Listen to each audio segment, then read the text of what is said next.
Good morning, citizens. Good morning. Good morning. Happy Monday, February 2nd. It is Groundhog's Day today. And guess what, y'all? The groundhog did see his shadow. So we are going to be having 6 more weeks of winter, which I was like, oh, valid, because I mean, we're probably going to have 6 more weeks of this.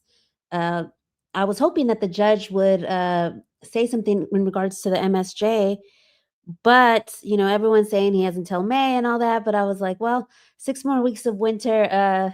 You know how we joke around the Game of Thrones, winter is here.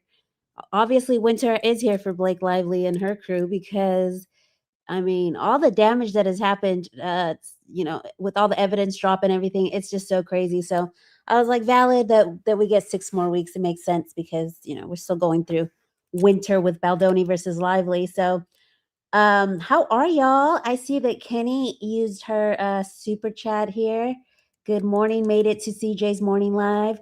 Yeah, I was hoping that we would get a big crowd because we're doing something super fun today. We're going to be doing a tier pyramid. I originally wanted to do a pyramid dance mom style, but we're gonna do it with the tier list because I felt like that was easier because there's just so many people. So we're gonna get into that. But first, we're going to get into some docket update stuff, and yeah. So I hope everybody's doing okay. I was a little bit bummed out this morning because Justin Bieber lost the Grammy.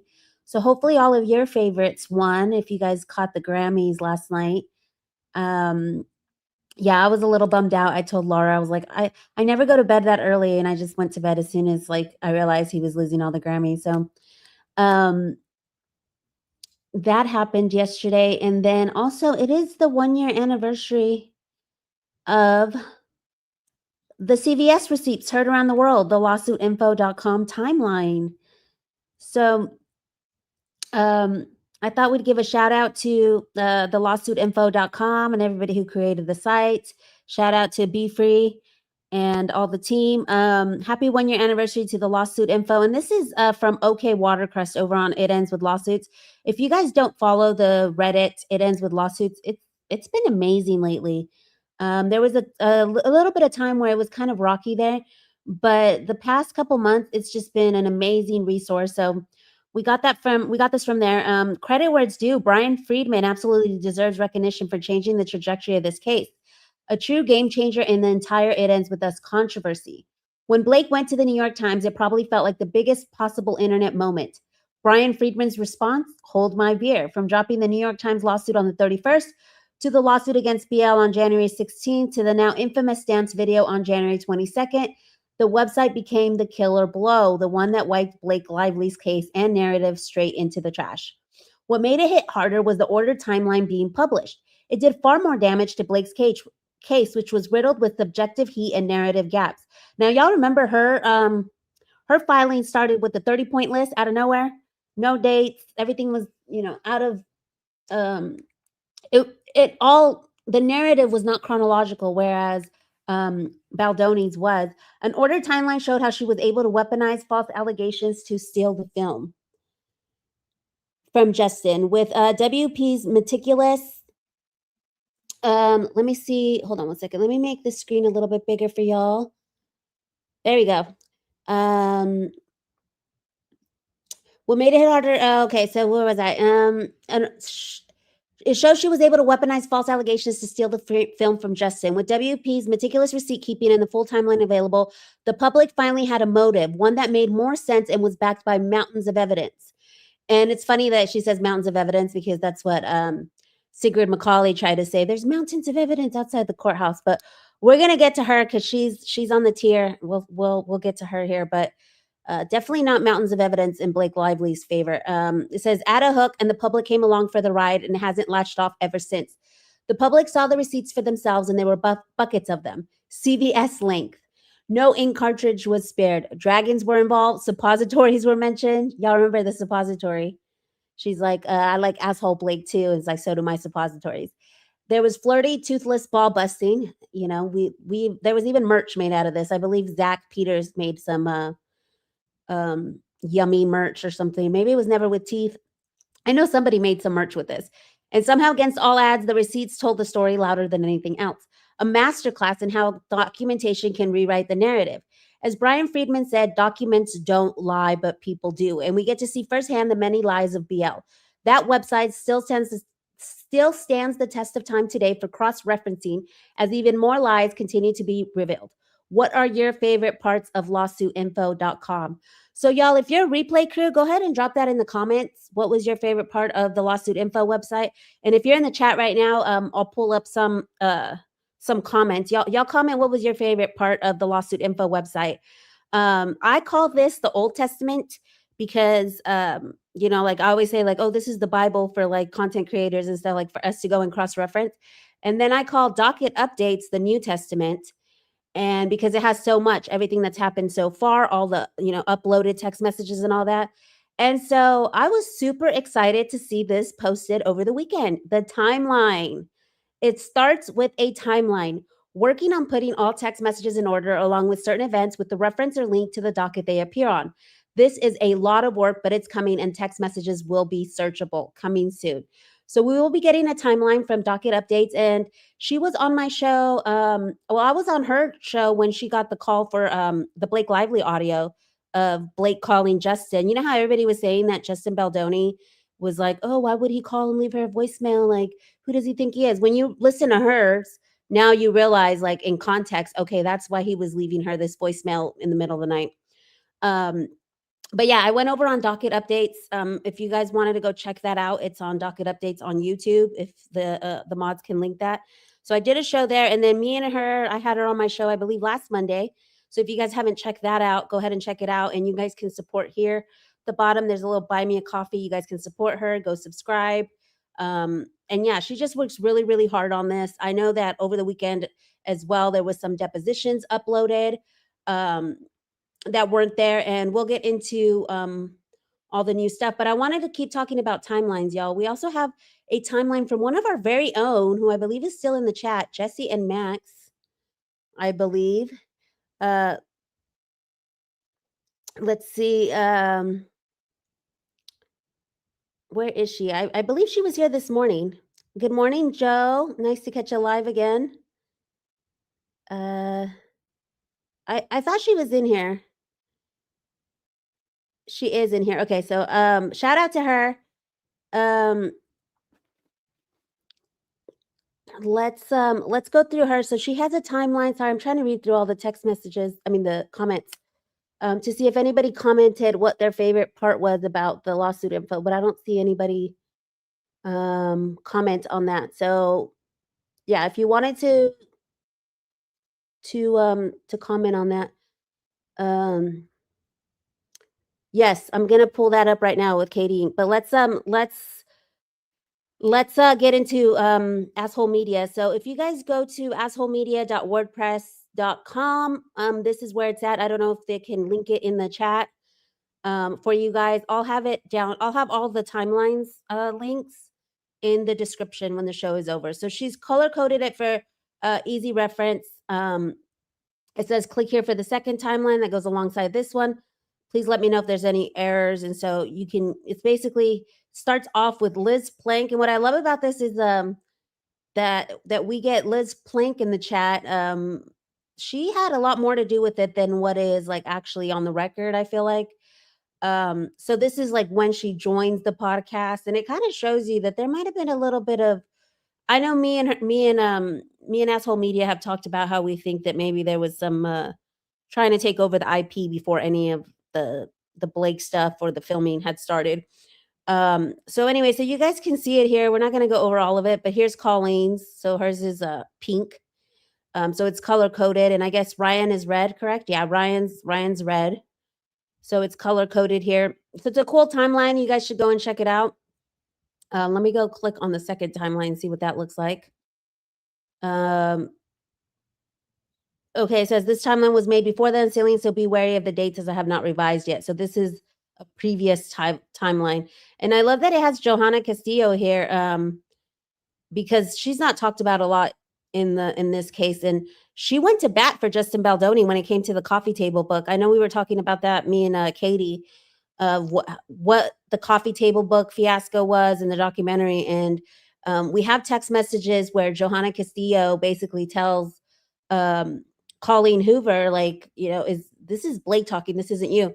And that's the text where Colleen's like thinking she's Taylor Swift. If Taylor Swift ever wants my lyric, she says, I blocked her instead of clocking her, or instead of clocked, I blocked or something. It was the dumbest thing, but anyway, she's talking about Johanna, who basically, was the publisher at the time, and she was basically saying, like, "I don't think these are your thoughts, I think this is coming from Blake." Because Colleen didn't want the coffee table book because the cast wasn't in it, and or that's at least what she said, but, we know from other texts and other unsealed evidence that it was actually Blake was upset that her name was on there, and I know I was telling Katie, I was like, "Well, they can use a motion picture featuring Blake on the actual, the new cover of It Ends With Us book, because there was a movie edition with, like, her face on it and everything, and it said Blake Lively, but yet they couldn't use it on the coffee table book. Why? Because it was Baldoni's idea? It was weird. And then on the cover, there's, like, her body double, and you can just see the back of her hair, and so supposedly Colleen's like, "That's not what I signed up for, so no, you can't publish it." So, yeah, the coffee table book, fiasco is a cool little rabbit hole to go down, and Johanna's like one of these players that, I initially thought maybe she was in on it, but after I read that text that just got unsealed, I was like, "I don't think so." I think she was, team Baldoni, and she probably I don't know, I'd like to know and deep dive, maybe Asshole can help me, if Johanna is still, Baldoni's publisher, um, or if she's team, Colleen, but as far as I know, um I feel like she's not, good afternoon, Prickly. It's morning over here, but I'm glad that it's almost afternoon over there. Um, that means the day is getting you're getting through the day, because it was hard for me this morning. I usually have the show at 8, but it was hard for me to get up. Johanna is the one who connected Justin and Colleen, as she was both their agents and held editing rights to 14 of Colleen's books. Yeah, so she was the key on how she's the one who gave him the book and everything.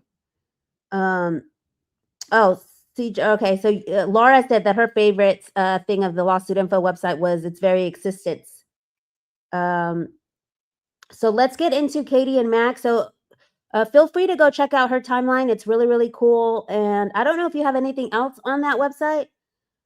She says she went with him to the December 10th live with Kelly and Mark, so they are very close. Okay, good to know, Jesse. I love her because she's a super sleuth like me. So we, in the very beginning, were constantly in touch, super sleuthing stuff. And part of the evidence unsealing was it was kind of validation for us super sleuths, because we clocked a lot of things early on that ended up being true. I know for me, one of like I'd say my proudest moment, but obviously, I hate to say things like, "Oh, I was so proud of this," or "This is so fun," because it's like a court case and it's people's real lives. But I think one of our proudest moments for me and Little Nomad, over on X, she's a super sleuth, was when it came out in Blake Lively's deposition that she met Liz Plank through Justin Trudeau, because that was one that we had super sleuthed. It took us like days. We're like, okay, what's the connection between Liz Plank and Ryan Reynolds? And we found out Justin Trudeau had brought Ryan Reynolds over to like one of his events, and then we saw that him and Liz had met up around the same time, and so it was kind of cool to see that in Blake's deposition. I was like, we were right. Y'all know that Leo meme where he's like pointing at the TV? That's me. I was like, that's it. We knew it. Justin Trudeau. So yeah, there's been a lot of like little things like that that have come out and the super sleuths had clocked early on. Um, so yeah, so Katie Inc. is another one that has the timeline. So if you guys go over to her YouTube, it's Katie and Casey. I always say Katie Inc. My bad. Katie and Casey, and she says everybody does it, but I think it's the ink right there and then the INC. I don't know. So it's Katie and Casey.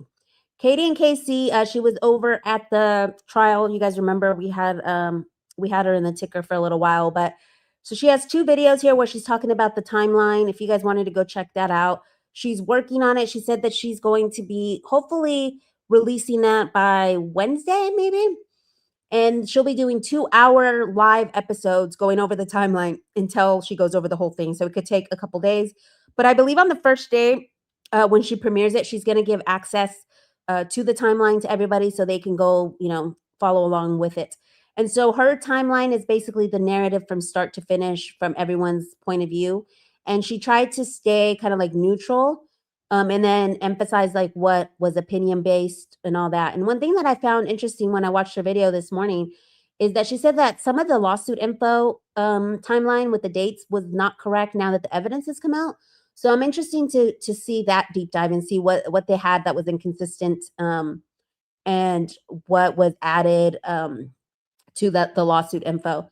And she said she'll also have like links to the text messages and all that. So we have a bunch of people working on timelines, which I think is really cool that we're also invested in knowing like the full narrative, because right now it's the best time to do the timeline since all the discovery is done. We have all the evidence.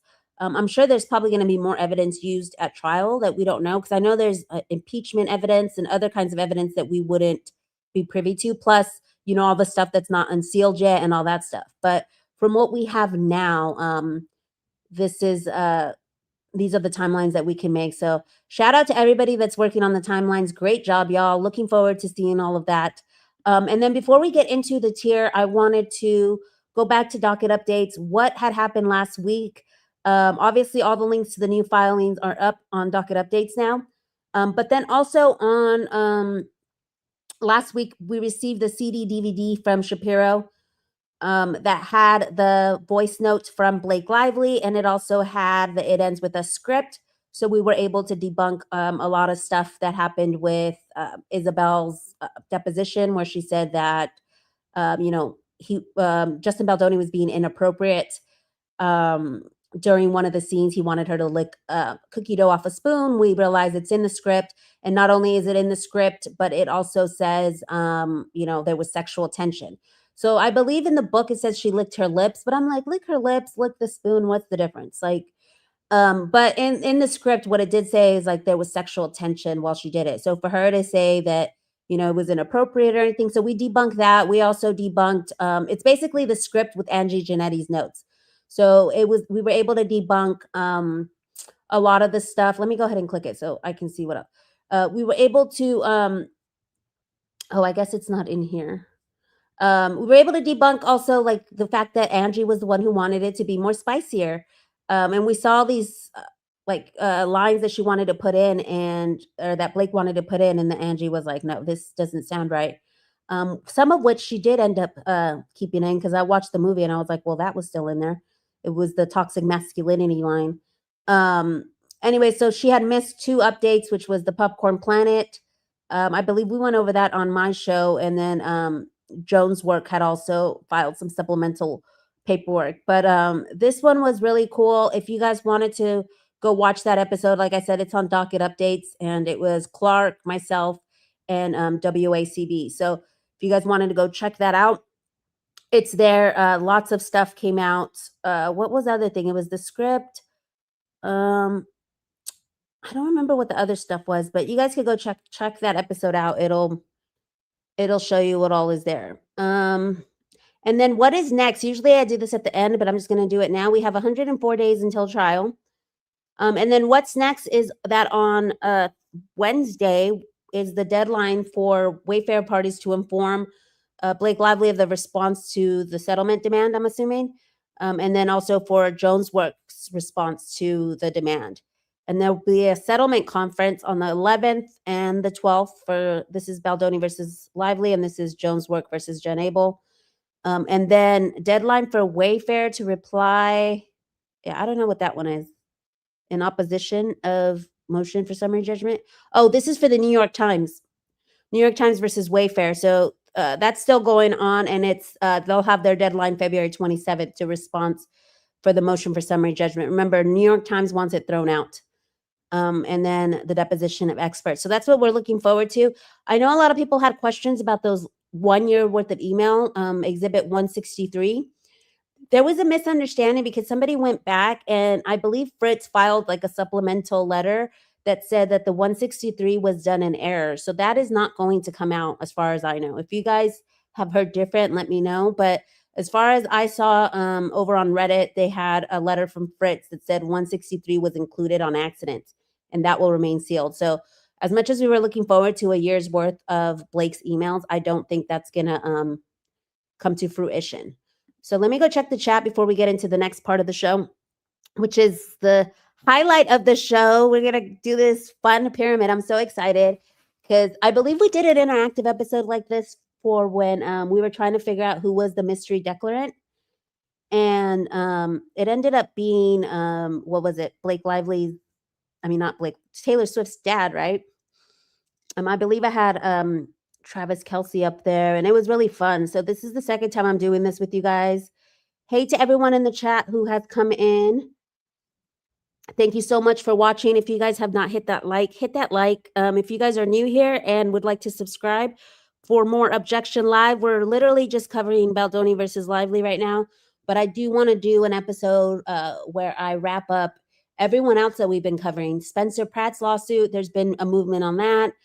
Kevin Costner's lawsuit, it did not get thrown out. So the motion to dismiss failed. That's still going on.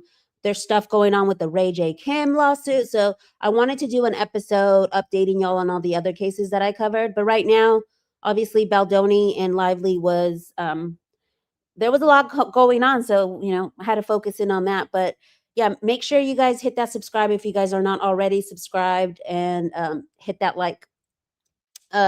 Let's see what the chat is saying. Let's see. Sony Head. I don't want us to ask them to do that for her. She can ask herself. We've been over backwards enough. This is getting out to the point of absurdity. Sony Head, Sanford Panich. Well, Sanford is not on our Dance Moms list today. Kudos to him. You guys can let me know in the comments if y'all are replay crew, or after this is done, if you guys are just watching. Let me know if you want me to do a tier list for who helped Baldoni, who was there, who had Baldoni's back. I would love to do a tier list of who had his back, because Sanford would definitely be on there as far as him not taking mess from Blake, even though at the end of the day she did get what she wanted. So I would love to rank all the people who were kind of like pro Baldoni. That one would be fun too. I think Blake and Ryan are pivoting to blaming Sony too. Yeah, that's what a lot of people are saying, because they kind of threw him under the bus a little bit with the, they didn't investigate the HR complaint. And this whole investigation thing, y'all, like, for me, I don't understand it, because I'm like, okay, even if they were to investigate, what are they investigating? Hugging? You're lingering too long or whatever, being inappropriate during scenes. Okay. So the investigation consists of what? Asking them, Baldoni saying, yes, it happened.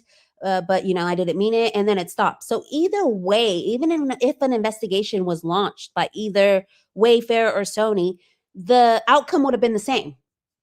I feel like the 17-point list in a way was Wayfair kind of like investigating it and doing something about it, I guess. Maybe not investigating, but because it stopped. So I don't know. I feel like it would be different if it had continued or something, but because it stopped, I just don't see how an investigation would have made a difference from either Wayfair or Sony. It says, I wonder how Colleen's books still are these days. Will anybody here be going to see the movies based on her books? Well, I know like a lot of my friends wanted to go see, oh no, that was the Brandon Sklenar. They really wanted to go see The Housemaid. And I talked, like, one of my friends was like, oh, let's go see The Housemaid. I was like, no, absolutely not. Brandon Sklenar's in that movie. We're not going to go watch that. So that was the one. But I mean, I don't know what the crowd is for like her. I know Reminders of Him. I know Verity with Anne Hathaway, who was also kind of problematic. And she was mentioned in the Sony text where they're like, well, Hathaway was able to continue her career. But Hathaway also apologized to Kirsty Flaw right away. Y'all remember that? When the videos came out about Blake, if Blake had just come out and apologized to Kirsty, there would have been no like organic talk about her. But I know a lot of people, I've seen chatter online that are looking forward to Verity. But from what I've seen, I mean, I don't know if her movies are flopping or not. That would be something that I have to look into, Joe. But that's something. Thanks for bringing that up. I will have to look into whether that's says Amber Tamblyn posted photos of her with Ryan and Blake the same time Ryan gave Liz a shout out for her book in 2019. So I bet Amber asked Ryan to do that at the dinner she took photos at before the shoot. Yeah, I saw that you connected Amber to Liz Plank too, through like their work with like the pink hats and all that stuff, like women's movements and all that. So yeah, that was a good sleuth right there to connect those two. Um, Kenny says, "I love that everybody's working on the timelines that way. We're pretty sure to have everything on them all." Yeah.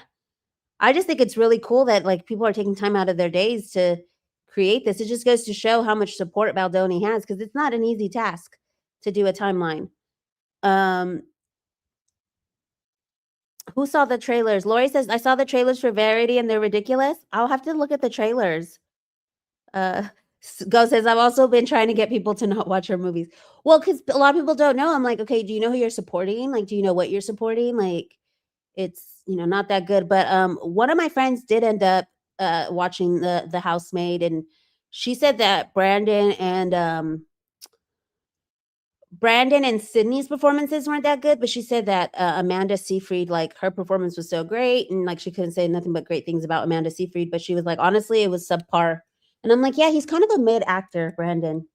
Because I would say he was the second best actor, I mean, because Hassan and Jenny in It Ends With Us, I don't know, they just didn't seem believable in their characters. Like, when Hassan was acting, it felt like it was Hassan. It didn't feel like it was his character.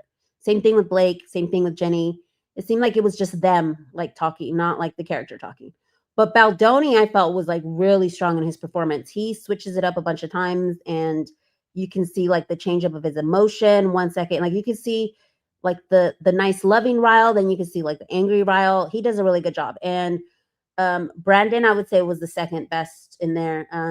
He did pretty good for the time he had. It wasn't amazing, but I was like, I can't talk down on his acting or anything.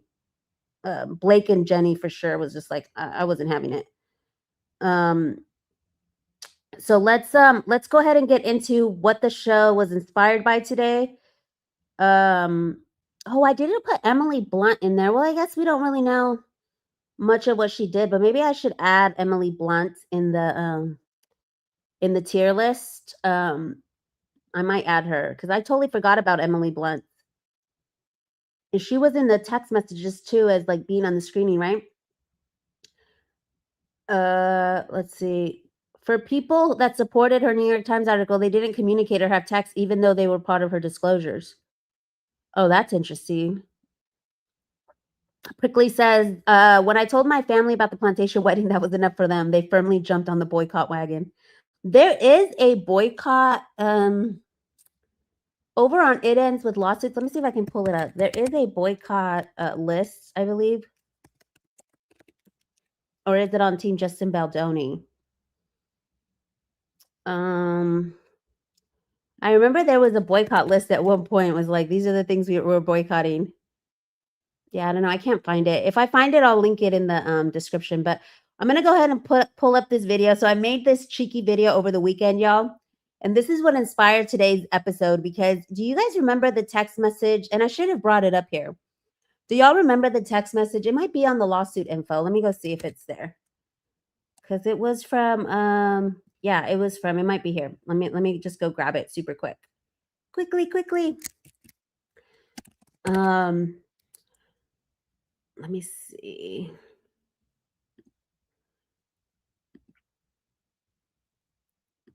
Is it in here? It was where she calls herself, she's like, they're kind of like my dance moms. Is it in the dragons text? Let me see. Um yeah, it's somewhere in here. But they're super blurry. Uh I can't find it because it's, like, super blurry, but I believe it's in one of these. But do you guys remember those texts where she's like, "They're kinda like my dance moms. Sorry about that. They're kinda like my dance moms." Um, is it up here? Right here, stage moms. Right here. "As for blank and Ryan and blank for that matter, I'm the luckiest mother effer on the planet to have them as my dance moms level stage moms. They are they are embarrassingly effusive. So that said, they're the most trusted partners and the people I go to first with anything creative I touch." So, anyways, there was this line where she says they're my dance mom. So I thought it was pretty cheeky and funny. And I created this. So I'm gonna go ahead and play it for you guys because it is just chef's kiss. All right, here we go.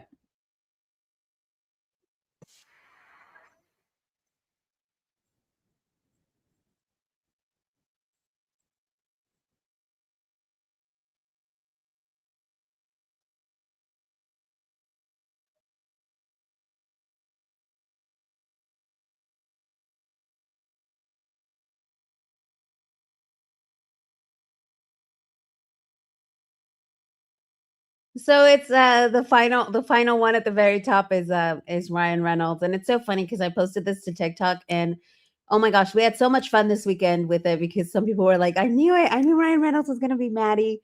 And then someone said like poor Nia, because Nia always if you guys watch Dance Mom, she always got like the shit end of the stick, and they're like, "Why'd you have to do Nia like that and compare her to Colleen?" I was like, honestly, I just did it like based on the pyramid, like with Jenny, like you weren't good enough, like Isabella, you weren't good enough. Um, and it was just based on who I felt like did the most for her, who was like her biggest dragon. Um, so we're gonna get into it. And I initially wanted to do it like pyramid style. I had this template. I was gonna put in all the pictures and everything with the flowers in the background. But it was just too difficult to do and accomplish, especially because there was so many people that I felt were like her dragons in a way that I felt like a tier list would be a lot better. So that's what we're going to be doing. We're gonna go ahead and start now. Let me check the comments before I start. Um, oh, we can't see it. Y'all couldn't see it? Okay, let me replay it. Huh, that's weird that y'all couldn't see it. Okay, let me replay it, guys. Maybe it's too big. Good. I'm waiting for you to be on the bottom. Paige, you were good. I'm waiting for you to be great. And next, Kendall. You didn't stick out to me. Next is Brooke. Next, Nia. You're third on the pyramid. You were third overall high score. And Mackenzie. And on top of the pyramid, going 3 for 3, once again, is Maddie. On the Oh bottom, my god, I love that. I'll end up editing it out when the show's over. Sorry about that it wasn't showing. But yeah, I love my favorite part is just like when it's like and it's that goofy picture from It Ends With Us. That's my favorite part. is Maddie. 53. On the bottom, Oh my gosh, I laughed so hard with this. I was just like, "Oh my god, I love it." Okay, so we're gonna get into the tier list. Here is the tier list. Let me go ahead and just remove myself from there so you guys can see it. Um, oh, KB, thank you for bringing that up. Taylor Kitsch, Oxford, sexing with Blake Lively. There are a lot of articles about their movie Savages. Creepy. I did a whole episode Monday night. It's under my lives. It says film and cinema. I forget what the title is. Maybe Laura can link it down in the chat.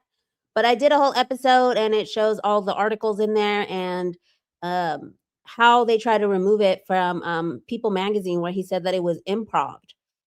So you guys go check out that episode if Laura can or DFJ can link it in the chat.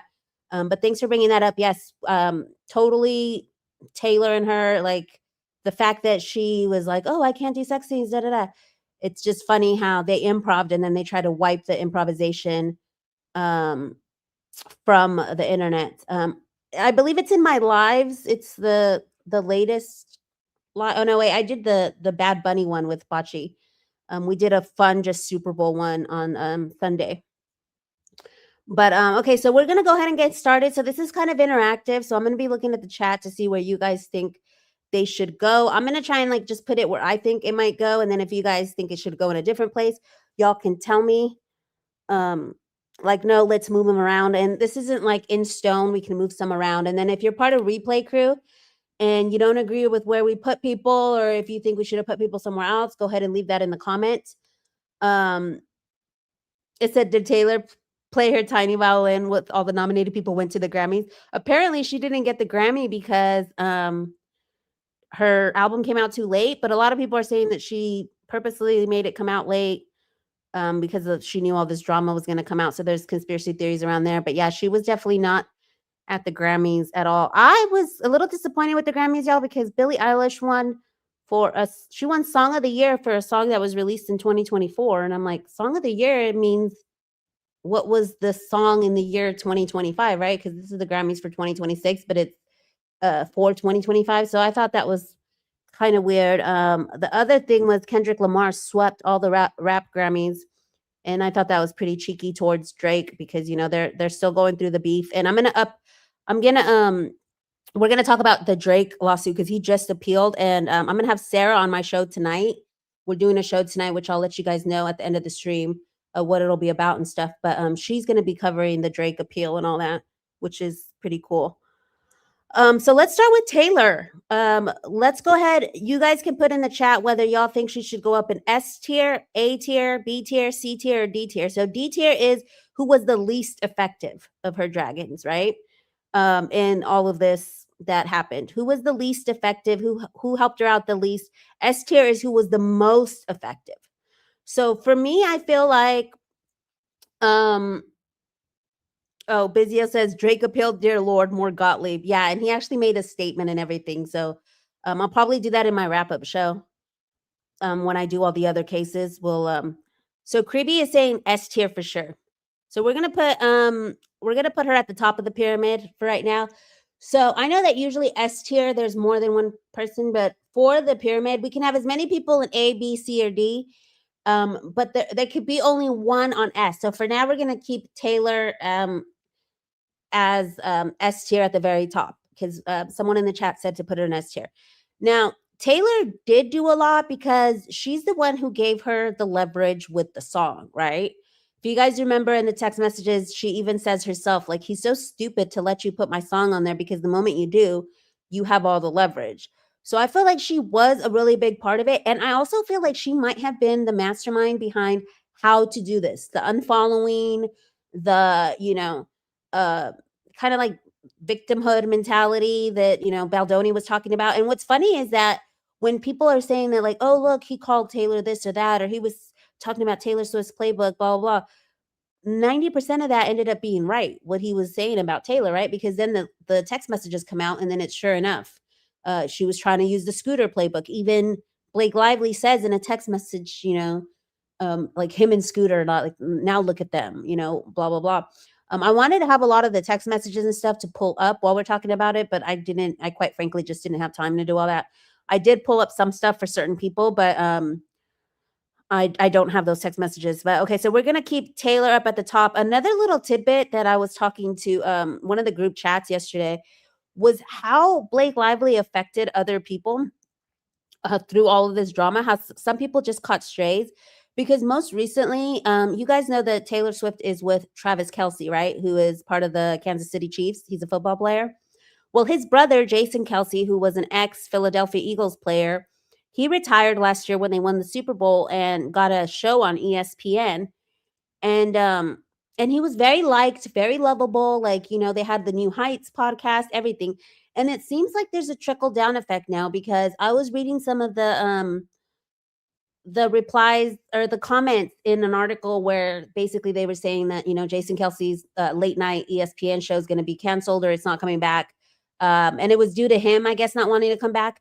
But the comments were just very telling because they're like, the Kelsey brothers have had their 15 minutes of fame. Like, we don't want to see them anymore. Like, forget Travis and Taylor. And there was just a lot of hateful comments that came from what Taylor, all the stuff that Taylor's been in the news for.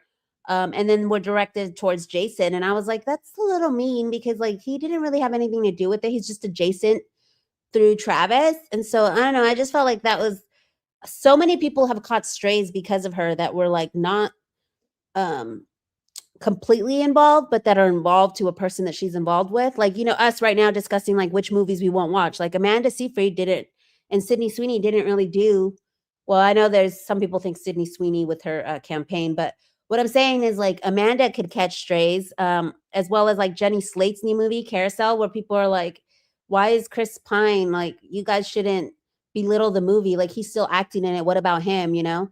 But those actors get paid no matter what. So I say, skip the Jenny Slate movie.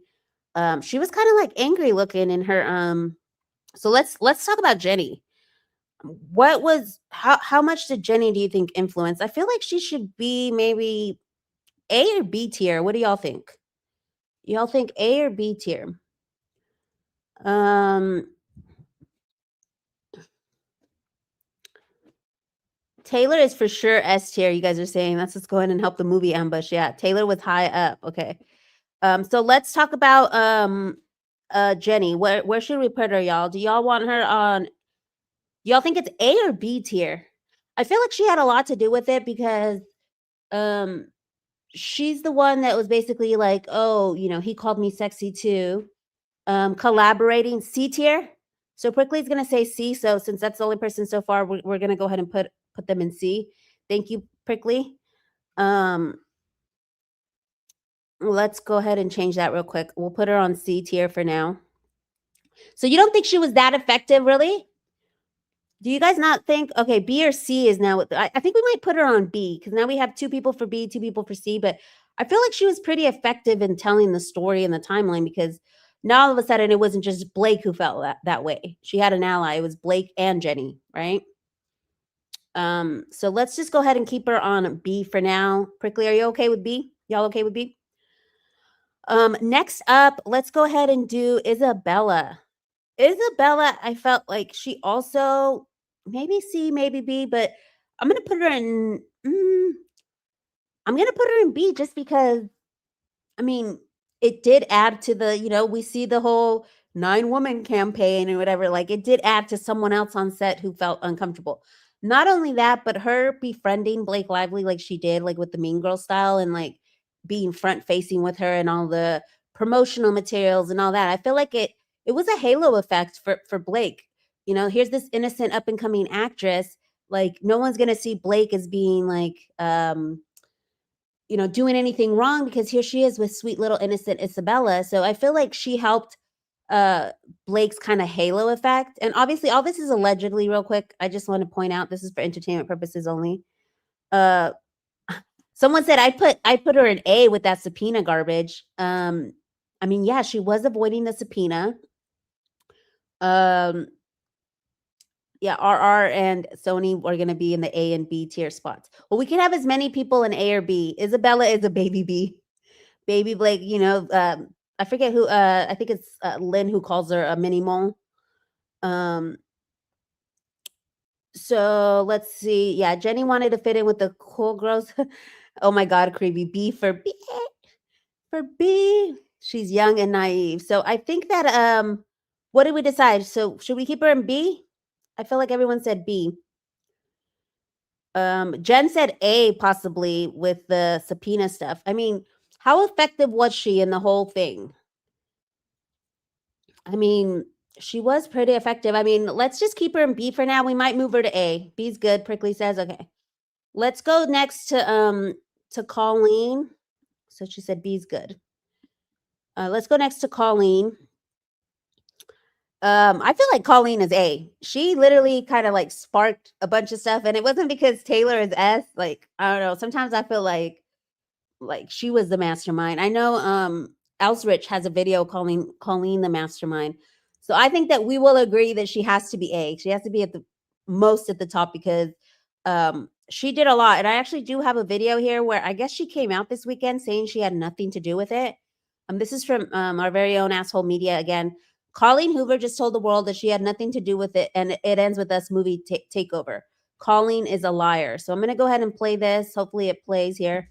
Let me know if you guys can hear it. So this is the Colleen of it all. Justin didn't have a chance. This is May 19th. All right. This is Colleen Hoover talking to, I guess, Josh. And they're talking about the edit, and she's wanting to send whatever, blah, blah, blah. Let's get here. There's going to be a bake-off, but just our version. They're testing theirs again. So we're going to have a bake-off, but it's just ours. They're setting it up, and then here's what's interesting. Colleen says, despite what the numbers and feedback say or don't say, I really think we need to choose a cut and move forward. As it stands, I think Blake's is the stronger one to move forward. It's interesting that after Book Bonanza and Colleen did everything that she was told, that Josh says, hey, we want Sony to be your home. You are the best. I don't know, Colleen is like, I'm broke, but here's this bitches buying a Lamborghini. Are you fucking kidding me?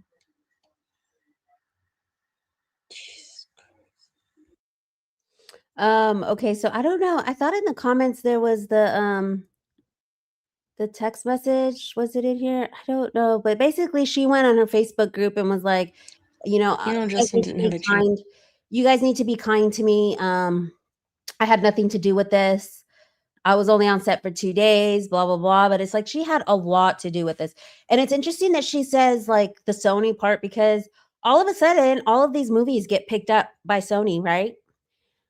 She gets all these movies made, so she had a lot to gain from buddying up with Blake. Next thing you know, she's talking to Josh Greenstein.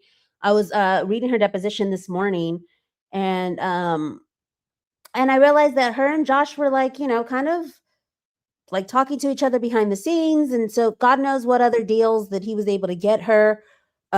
He was I believe, the marketing president or something. Um, so yeah, so Colleen definitely was A tier. The fact that if anybody is in her Facebook group or whatever, I know that it was in there somewhere. I'm trying to remember where I saw it. It's somewhere on It Ends with Lawsuits, but I should have brought it up. Basically, she just says, like, I had nothing to do with it, and we know. Yeah, they were talking about buying a Lamborghini, and she's like supposedly says that she's broke and all this stuff. When it's like, it just shows that she's just a liar. Colleen is S. They wanted to take the IP from Justin and do the sequel with Blake. She also has knowledge how to take the IP with the morality clause. For sure, she told Blake about that. S for snake. Okay, so do you guys want to have more than one person on S instead of just being one person at the very top of the pyramid? Should we just do, y'all tell me in the chat if you guys want to do more than one person on S? Because I do feel like Colleen would go under S. And you guys are going to say unpopular opinion, but the next guy, Dan Saladino, I feel like is on S. It's going to be an unpopular opinion, but Dan Saladino, I feel like he has gone incognito in all of this. Colleen is not an S, they said. Hot Messy Express. Okay, so we're gonna leave it started with Colleen. No, that's what I feel like. I mean, Colleen did, but I feel like it started with Don Saladino, y'all. I feel like Don Saladino should go up there either in A. I'm gonna put him up in A. If you guys think that that's not right, let me know why y'all don't think he should be up in A. But he's the one that started it all when it came to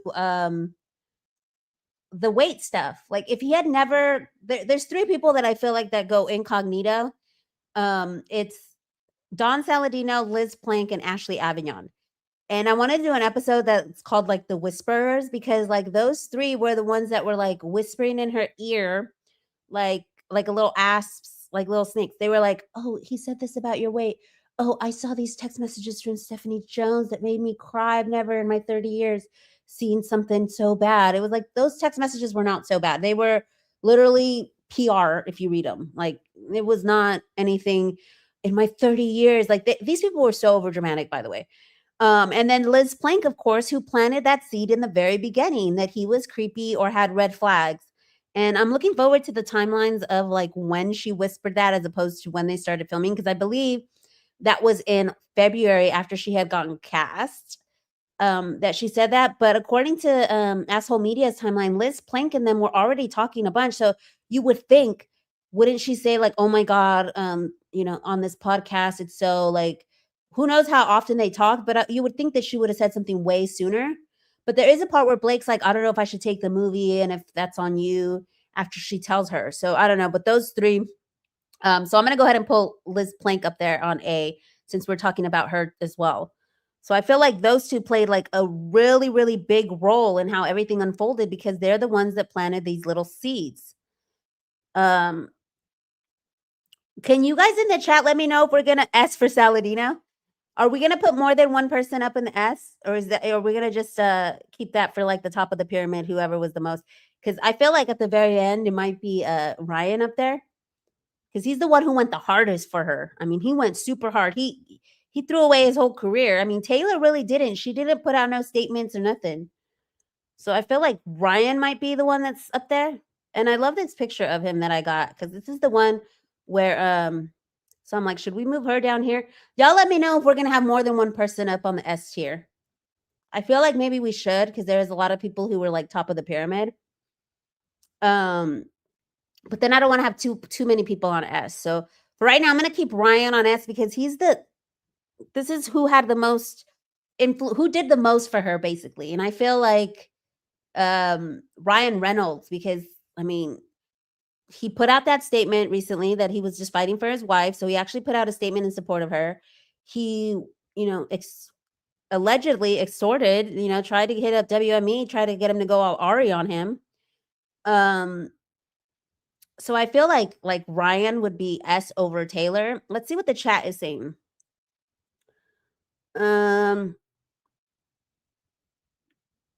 I think Colleen is the worst in this because she hurt Justin the most. Yeah, she did. It started with the trainer. That's what I'm trying to say. The trainer gets like no smoke, hardly any smoke. And I feel like the whole weight thing and why they were mad at him, that would have never happened had he never said nothing. So I wonder, I mean, I obviously think they would have found something to try and like pin on him to try and take it over. But let's see. Stephanie Jones. We'll get to Stephanie Jones here. Ryan is an S. I think to be S, you have to have a strategy or bigger picture objective. Okay, let's go with that for S tier. And maybe we can have okay, Prickly has to run, but she's got her favorites. Let's see. S tier, Taylor and RR, A tier, CH and Sony, Jones, Liz Plank, B tier, Jenny. Oh, I didn't put New York Times. I need to put New York Times up there. C tier, all the famous friends. D tier, driver, trainer, hair and makeup. Okay, so I don't have Vivian. I don't have the hair and makeup or the driver and New York Times. So I need to add those up there. I do have MSM. So y'all remind me before we end that we need the makeup artist and the hairstylist and then the driver. Oh, and New York Times. Weren't the plans in place before the trainer? Yeah, you are right. I might move Dan Saladino to B. We'll move him down to B because you're right. It seemed like maybe she was already talking about how he's a doofus and all this stuff prior to the weight shaming stuff. So we'll move him back down to B. Crazy Eyes Claire. Okay, you guys want to go to Claire next? Let's grab Claire. Claire, here's Crazy Eyes Claire. I feel like she's C tier. She wasn't that effective, I don't think. Like, I mean, sure, she recorded Steve Sarowitz and got that quote, but I mean, other than that, I don't feel like she was that effective for her. She was kind of just like a pawn and then just got thrown away right after. Let me pull up the New York Times real quick. Let me add them to the files real quick. Hold on, I'm gonna pull this up so I can add files. And you guys said the driver. Hold on. Let me pull this up real quick. So I'm gonna pull that up while I put files on here. I don't know if it'll show my screen or what. Okay, so there's the New York Times. So I got them. So they're up there. And then you guys said y'all wanted the, I don't know what Blake Lively's drivers look like. I don't think that we know what he looked like, right? Is it the same as her security? Yeah, I don't know that we necessarily have a picture of the driver. If anybody does or can share the link in the chat, because I don't think that there is a picture. I don't think we know who the driver is, but let's go ahead and grab Vivian Baker, who's the makeup artist. And then what was the other? Ann Carroll,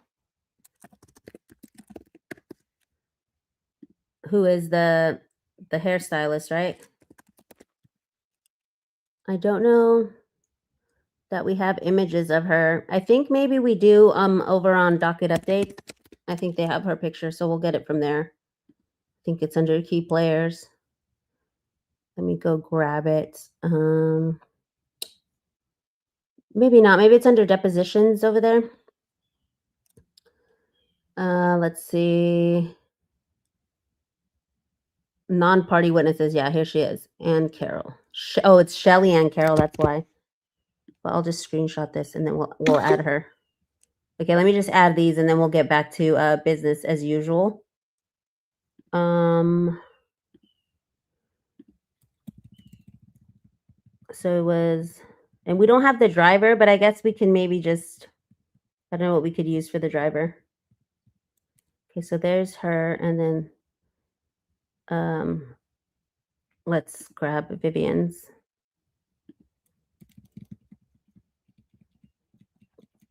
All right, guys. So if you guys haven't liked the video, y'all go hit the like button.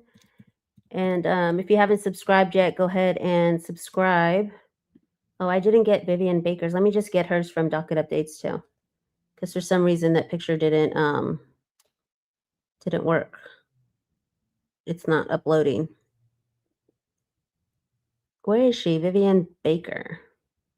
Shelly Ann. Oh, there she is. Okay, here we go.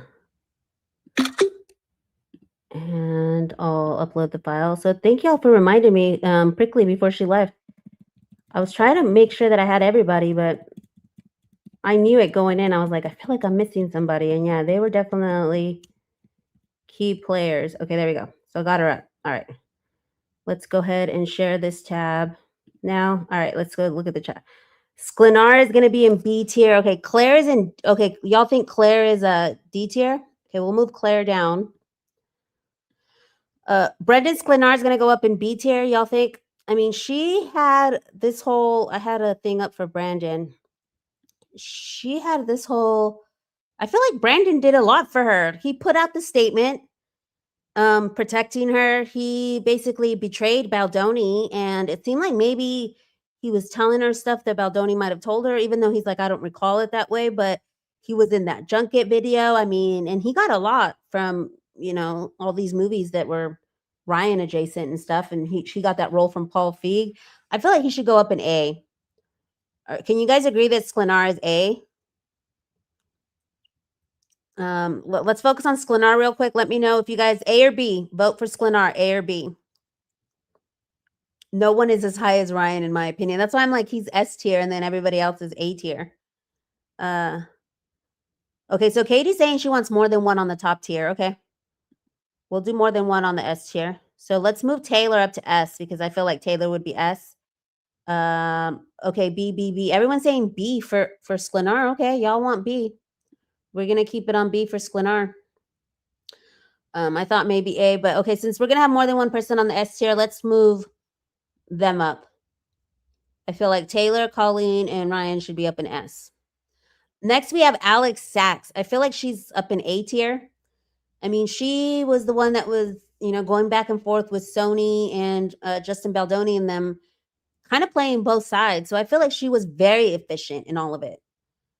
Same thing with Liz. I feel like she was really efficient because Liz was the one that was probably feeding them narratives. Who knows? Who knows how she's, I mean, would Blake have thought that Baldoni was a creep had Liz not planted that seed? That's what I always think. We have Sigrid McCauley down here, which I'm going to put in D tier because I do not feel like she was that effective at all. I wanted to play this video real quick from Bacon Eggy Peggy Poo. She has recently started covering this again, which I love, love, love her take. But I feel like Sigrid has been super ineffective. Like, it has not helped her. If anything, it has been detrimental to her because people are like, wait, what? The Epstein victim lawyer? Like, are you trying to? And it's come out recently.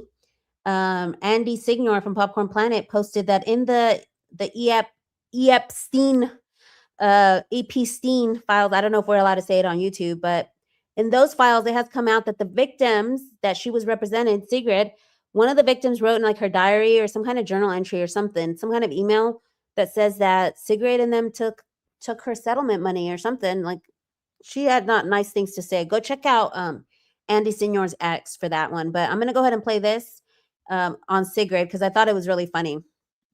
Not about those individuals. This case became about those individuals when they were found being in cahoots with Blake, when they were found conniving and plotting and manipulating and lying with her and for her. This case is about her performing her job in the workplace and being subject to sexual harassment. That's it. That's what this case is about. Performing her job. You mean jobs? Let's not forget that Blake took over the whole set, right? And the whole production as director, producer, executive producer, assistant to the assistant. Oh yeah, HR management.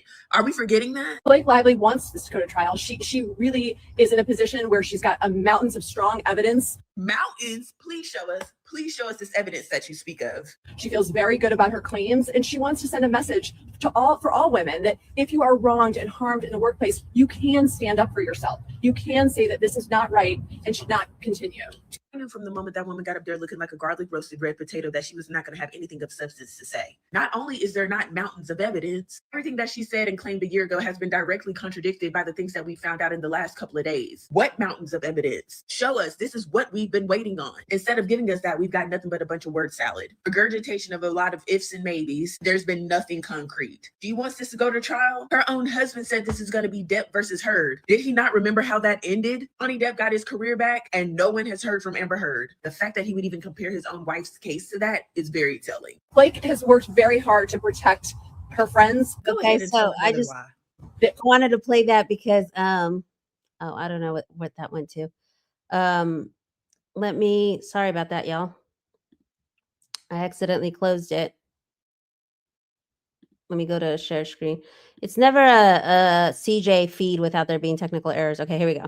So everyone's like, bring it back up. I know. That was a little side quest that I wanted to pull up about Siegfried, how inefficient she is. Because it's like, it was just all lies and it's all been debunked. Like she acts like people can't read the filings. Like we have access through docket updates. We have access through court listener. It's one thing when MSM used to be the only one to access court files.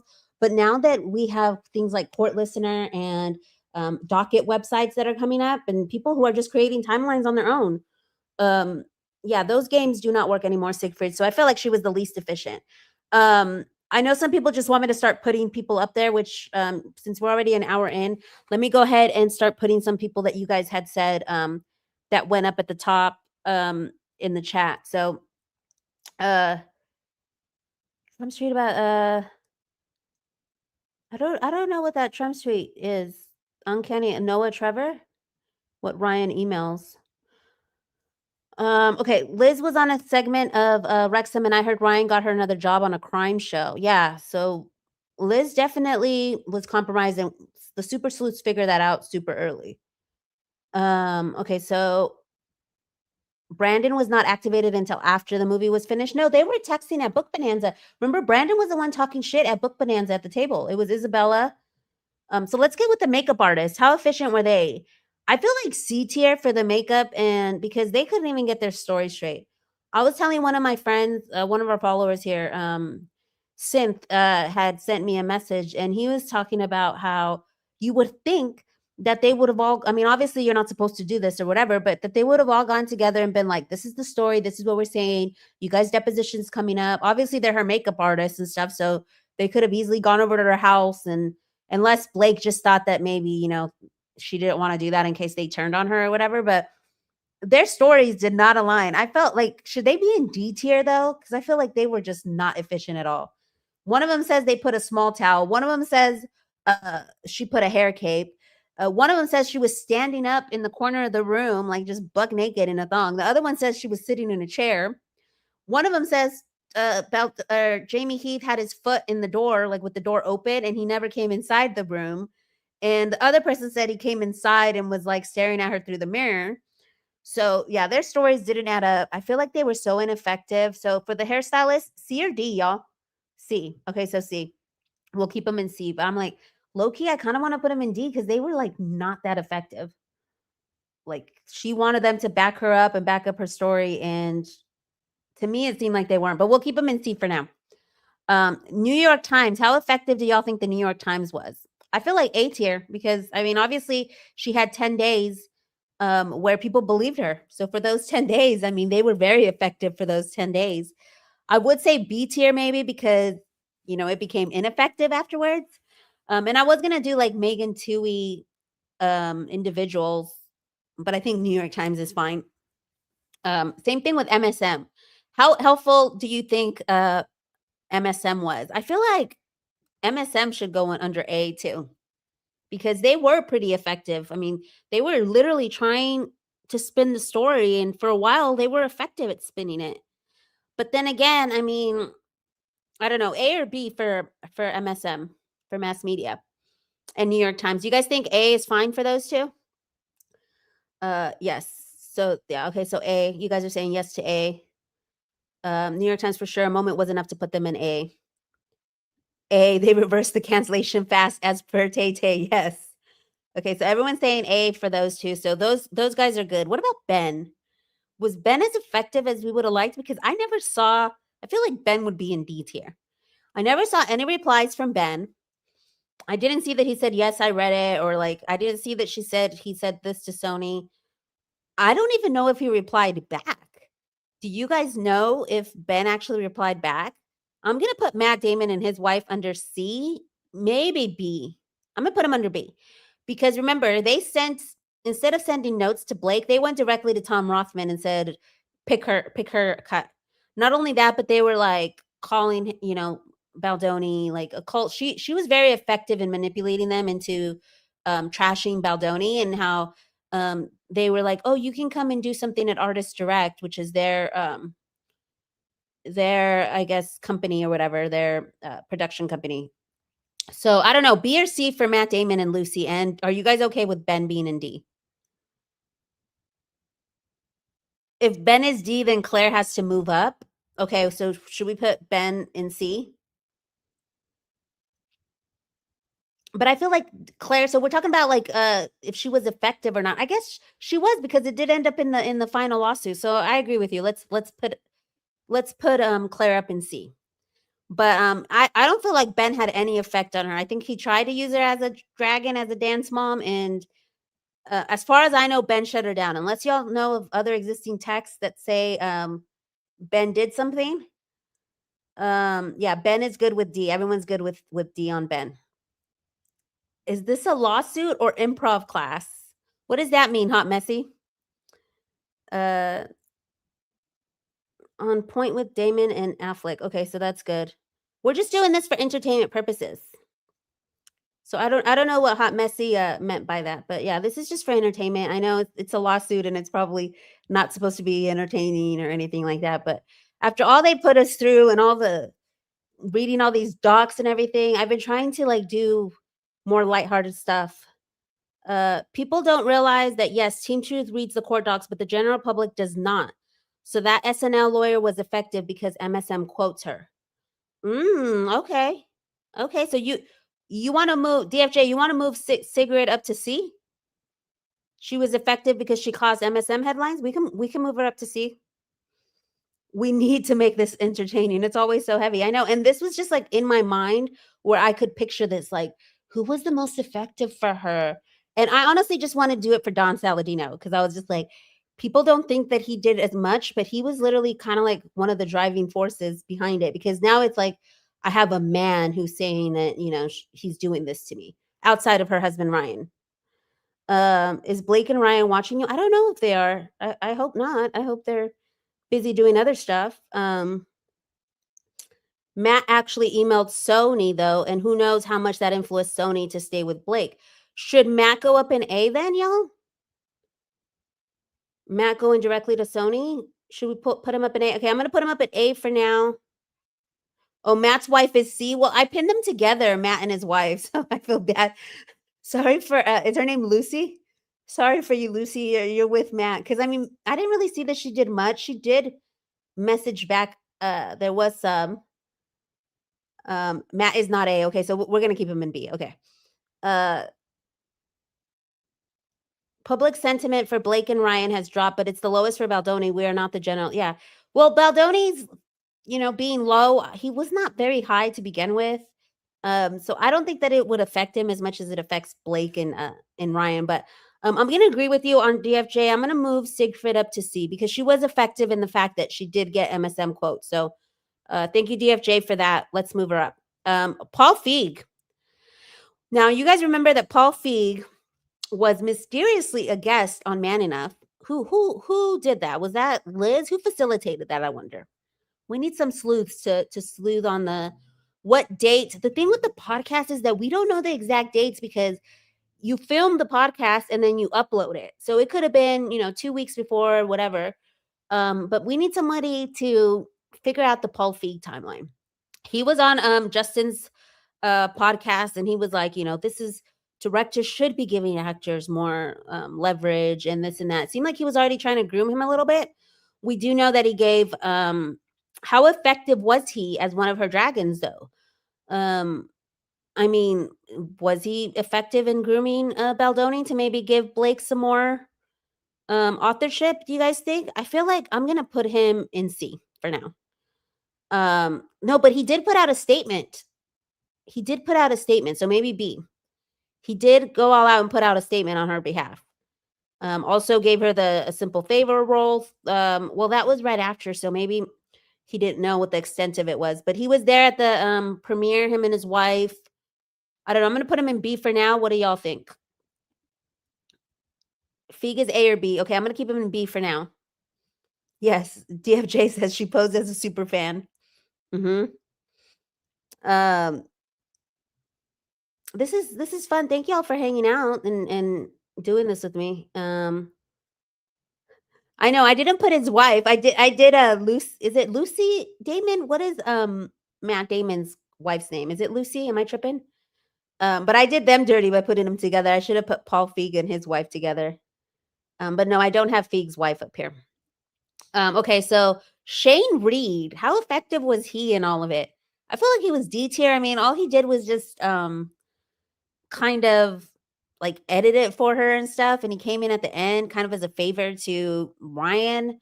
I don't feel like he was really effective other than, I mean, he recut the whole movie, so he was effective in her, takeover of the cut, right? D or C, y'all, for Shane Reed. What do y'all think? How effective was he as one of her dragons? Because she puts out this big name. Sean is going to be S tier. Okay, let me get to Sean Levy. But let me know in the chat what y'all think about Shane Reed. Should he go in D or C? D or C for Shane, y'all. I mean, he did recut the movie. She used him for that very well. Where is Sean? Here he is. And he's so creepy. Him and Ryan have the creepiest, like, I don't know why they use this picture of him. Let's see if I can zoom it in. Like, this was the one where they tried to rewrite, it was the Times article or whatever that said, I think it was Times or Vogue. It was an article that said he rewrites the script for entrepreneurs because they were trying to SEO the rewriting of the script. But why would you take a picture like that when you're like in a lawsuit where people think you're evil? Like, it's just, and then look at Sean. I feel so bad. I'm not really one to like talk about people's images, but yeah, those two just, they scream. And Sean, I don't know much about him. I just know the Deadpool stuff where he helped Ryan's daughter say all those lines a bunch of times. And I don't know much else about him, if he's a good guy or bad guy or whatever, but I mean, he's adjacent to them. So Ari is definitely an A because he fired him from WME. He was super effective. He was probably one of the most, or S, sorry, one of the most effective. So we're going to put him up at S. Warren Zavala, her agent, probably A, right? He went to bat for her a couple times. Angie Janetti was D. She was not effective at all. She thought she could get her under her wing. Same thing with Christy Hall. I haven't seen any messages or anything that Christy Hall was used to her advantage. I mean, she name drops her like, oh, you took advantage of Christy's script writing, whatever. But I don't see anything that says that Christy was helpful to her or Angie. Angie did listen to her in the beginning when she made the complaint or whatever, but she never like gave into her, or I haven't seen any texts where Angie was helpful to her. You guys can correct me if I'm wrong. But let me know how you feel about Angie and Christy, if y'all are okay. Thumbs up it.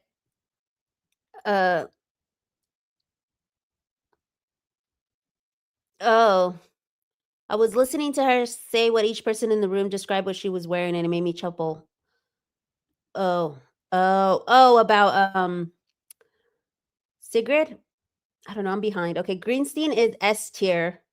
That guy is the devil. Okay, let's go to D. I don't even remember Shane Reed. Yeah, Shane Reed was the guy who cut the final edit. Let me go to Greenstein. Sean and Ryan get couples facelifts together. I forget that the comments are kind of behind. In the long run, did him a favor though. Looks like it's a good thing not to be associated with WME. Yeah, because WME has, I mean, this is their biggest scandal, I feel like, today. Okay, let me go grab Greenstein, since DFJ said Greenstein needs to go up at the very top. So there's Josh Greenstein. He's an S tier. Ashley Avignon, she's the one who sent the text. I feel like her and Stephanie Jones are in A tier because they really pushed the narrative. Ashley was the one who contacted Taylor, and Stephanie was the one who provided the text. So I feel like they really moved the narrative that she was trying to write. Tony Viscara, I feel like he's A too. He was the Sony president. Obviously, he stepped down already. But if you guys, let me pull this up real quick. I think it's this one. No, it's this one. Look at these guys. There's Josh. Happily. Like, do you think at this point in time on August 6th, they thought, holy crap, our careers are going to sink? Hugh Jackman, there he is. Like, he don't even belong there. Why is he there? But he's there, smiling, thinking, this is great. We're at the red carpet. This is going to be a blockbuster movie type of thing. It's going to make numbers. And it did make numbers, but there's Tony, Blake, Ryan, and then there's Josh Greenstein. And so they just happily posed on the red carpet when Baldoni was in the basement. Like, to me, that's still just crazy. It's one of the craziest part of the whole thing. So speaking of Hugh, here he is. So Hugh, I feel like he was not very effective at all. I mean, other than he didn't put out a statement, other than supporting her at the premiere and at the junket, I don't feel like she used him. He was there during the screaming match over the weight thing, I think. He was coming in and out. They said it was him and Taylor. But I don't feel like he was that effective as a dragon or as a dance mom. Leslie Sloat, I'm gonna go A because she literally went to bat. She was lying, she was scrapping, she was doing anything she could to be there for Blake. And as she should. Warren and her, as they should, they were her agents or whatever. But I feel like maybe move her to B because she's the one who didn't want to take the text messages. When I found out about her, I was like, okay, I'm gonna take a little bit of my foot off of Leslie's neck because she didn't want to indulge in that. So for me, I don't know.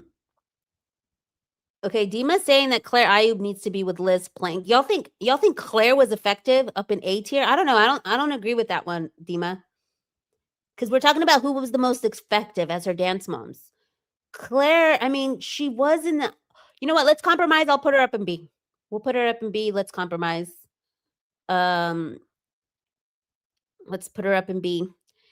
Because I mean, she did end up going into the New York Times, and like if DFJ saying, what caused headlines, Steve Sarowitz, there's going to be bodies and all that stuff. It did make headlines, and it did make the final, the amended complaint or whatever. It was in there, so she did make the complaint. So maybe she was more effective than we thought. So I'm gonna go ahead and keep her at B. I think that'll be a good compromise. All right. Definitely, I don't think she was A because A is like the people who were most effective, the people who went to bat all the way for her. We haven't heard Claire make a statement or anything like that. Hey, Michelle, good morning. We're still just doing the tier. If you wanted to, listen to it from the very beginning or whatever, or just join us where we're at now. Yes, the recording. Yeah, the recording was. Okay, what do each of the letters stand for as you're just popping in? So S tier is the highest up. A tier is like the next highest. Like, okay, so S is like who was the most effective at her narrative, who pushed her narrative the most, who was the most helpful towards her narrative. A is they were still super helpful. B, they were helpful, but not like, all that helpful. C, eh. And then D is like the least helpful people. Like Ben, we didn't see him reply to her. We didn't see him hit up Tony Viscara or anything like that. Same thing with Shane Reed. All he did was cut the movie. Like, we don't know. Like, he didn't really do anything to advance her narrative. Angie, Christy Hall, Hugh Jackman, all those people were kind of nothing burgers in it. You think Hugh should be C because he was at the meeting with Ryan? But we don't know that he said anything or advanced her narrative. I feel like he's okay on D for right now. Let's keep him on D. I get what you're saying, but let's keep him on D. Taryn Fisher, what do y'all think about Taryn Fisher? She was going up to bat in all the forums, and I should have had Claudia, who is Colleen's friend as well, her assistant. But Taryn Fisher, do you guys think that she was effective? Because she was in all the social media. I'm gonna put her in C. She was in all the social media stuff. She was fighting with comment creators, saying like, you guys don't know what exactly happened. She was also the one at the dinner with Colleen. who was basically saying like, oh, like, I don't think what they said was right, all this stuff. So I'm going to put her under C tier. I feel like she was pretty effective as a dragon because she did go up for bat for her after the fact in the comments and stuff. Someone said Taryn should be B. You think we should move her up to B? If everybody agrees Taryn should be in B, hit B. If not, then just hit C. Yes, we did do Leslie. Leslie is up at A tier. She's at the very end, DFJ. You see her next to Tony? Yes, we did do Leslie. Oh, Leslie Dobson. Did we do her already? Okay, I'm thinking Leslie Sloan. Leslie Dobson, no, I don't have her. I don't even want to bring up a picture of her. Like, she gives me the heebie-jeebies. Even saying her name, I'm like, I don't know. She just, I don't know. I used to follow her, which is so funny that I stopped following her after this case because I used to follow her in the Maya Maletti case. I liked her content, and she seemed normal to me back then. But then with all this, it got a little too creepy. But yeah, I even was, when I first started doing the Justin Baldoni stuff, I was going to do a Spaces, and I had sent her an invite because it was like right at the very beginning before, like, I wasn't team Blake per se. I was team Baldoni, but I remember I still had something up on X that said like, are we on the wrong team, y'all? Like, wait, what's going on? Why is Liz Plank like not on the podcast? I remember like Liz Plank made me think that maybe we were on the wrong side.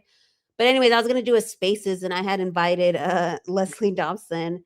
And so yeah, so for a minute I thought she was cool, but then yeah, she just, I don't know. And this is all for entertainment purposes, allegedly. Don't come at me, Leslie. Over at Paramount, Josh Greenstein got stuck managing Issa Rae. She was famous for only supporting Black entertainers and allegedly removing white women from parties. So basically a reverse Blake. Oh, that's an interesting fun fact. Thank you, Jesse and Max. She's our resident super sleuth. So that's a fun fact with her. Yes, her co-stars are up there. So we have Jenny and Isabella and Brandon at B. If you guys think that they should be going up to A, but I feel like A were the people who really moved the needle. I mean, I don't know. Do you guys think that the 3 co-stars, we should move them up to A? Let me know. For Brandon, Isabella, and Jenny, should they move up to A? Or are they fine at B? Let me know in the chat, y'all. For the co-stars, A or B for the co-stars, A or B.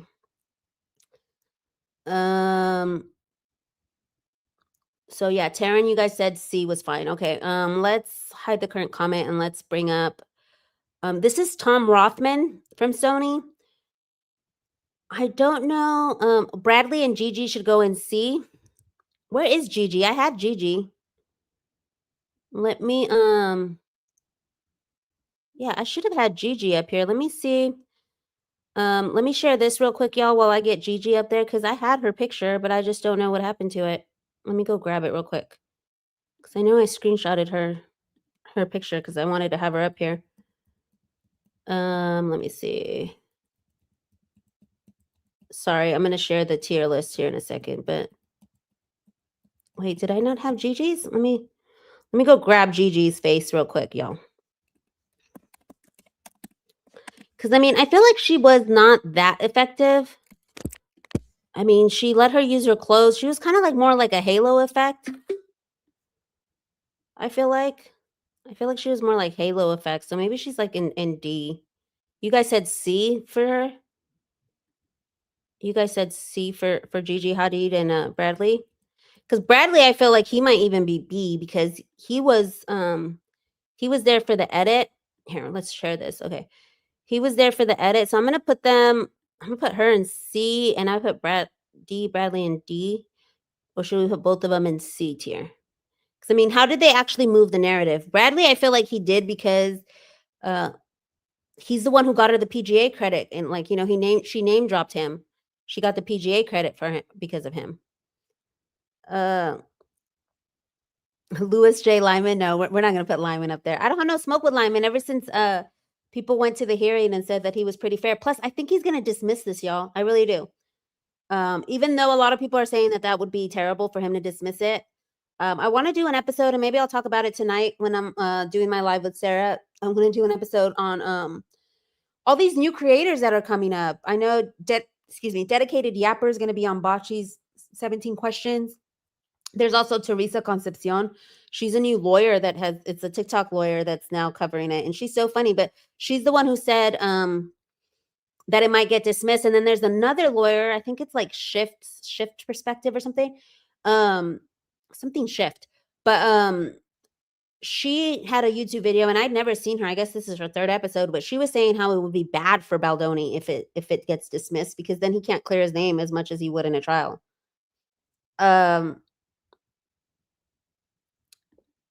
Oh, you guys think we should move them up to A for man beater? Allegedly, y'all, slay, even though she did say that herself in a podcast. Okay, I'm gonna move up. Oh, you guys think he should go into B? Bonker said Bradley in B. Gigi should be D. I think Gigi's fine where she's at. So then let's move Jenny up to A.